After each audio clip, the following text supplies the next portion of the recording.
Elise can be driven remotely using two hands.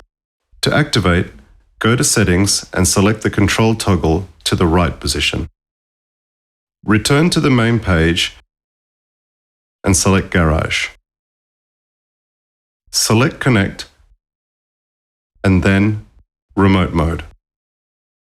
Choose the desired speed and it's ready. You can now drive Elise with two hands using the indicated joystick gestures.